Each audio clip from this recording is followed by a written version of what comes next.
از آداب نماز. نماز عبادت بزرگی است که مسلمان با قلب و بدنش متوجه الله تعالی می شود.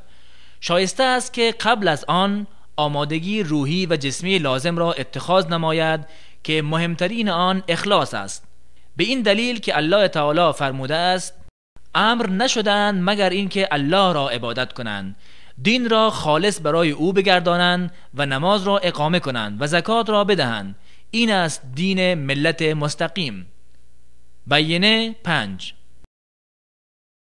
و از آداب نماز همچنین اسباغ وضوء است، یعنی به وجه دقیق و کاملتر آن را انجام دادن، زیرا که رسول الله صلی الله علیه و سلم فرمودند: آیا شما را به آنچه که با آن الله تعالی اشتباهات را محو نموده منزلت را بالا می کند دلالت نکنم؟ گفتند: آری، دلالت کنید ای رسول الله. فرمودند: در حال مشقت و سختی مانند سرما و غیره خوب وضو کردن و کثرت گامبرداری به سوی مساجد و انتظار نماز پس از نماز، این است رباط، یعنی بستن نفس برای طاعت. و نیز پیش از وقت به مسجد رفتن جهت دریافت فضیلت انتظار نماز سنت است، زیرا که رسول الله صلی الله علیه و سلم فرمودند: انتظار نماز برای یکی از شما حکم نماز را دارد و در اثنای انتظار نماز خود را به ذکر و دعا و نیز تلاوت قرآن با مراعات عدم اخلال بر نمازگزاران مشغول سازد.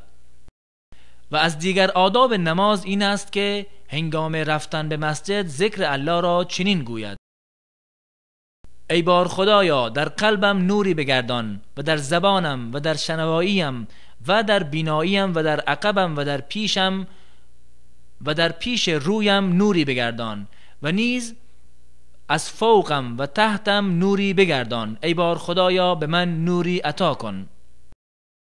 همچنین هنگام داخل شدن و خارج شدن از مسجد ذکر ویژه را بخواند. هنگام داخل شدن به مسجد میگوید: اعوذ بالله العظیم و بوجهه الکریم و سلطانه القدیم من الشیطان الرجیم. بسم الله و الصلاة و السلام علی رسول الله. اللهم افتح لی ابواب رحمتک. و هنگام بیرون رفتن از مسجد میگوید: بسم الله و الصلاة و السلام علی رسول الله.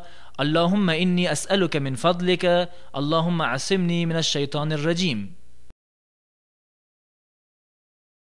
و نیز با آرامی و وقار به نماز رفتن از آداب نماز می باشد. به دلیل فرموده آن حضرت صلی الله علیه و سلم: هنگامی که اقامت را شنیدید به سوی نماز بروید و بر شماست که آرام و باوقار باشید و عجله نکنید. آنچه را دریافتید بخوانید و آنچه را در نیافتید تکمیل کنید. و از آدابی که نمازگزار رعایت کند این است که وقتی وارد مسجد شد ننشیند مگر اینکه 2 رکعت نماز بخواند، به دلیل فرموده آن حضرت صلی الله علیه و سلم: هنگامی که یکی از شما به مسجد وارد شود قبل از نشستن 2 رکعت نماز بخواند.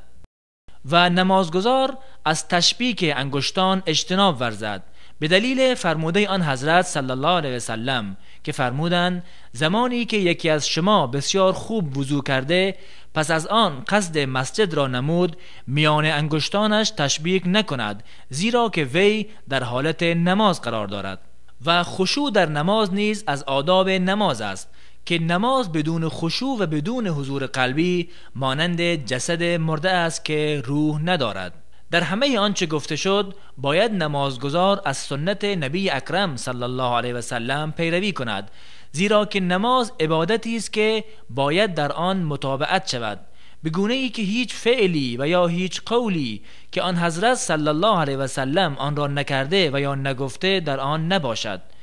به دلیل فرموده آن حضرت صلی الله علیه و سلم که فرمودند: نماز بخوانید همانطوری که مرا دیدید که نماز میخوانم.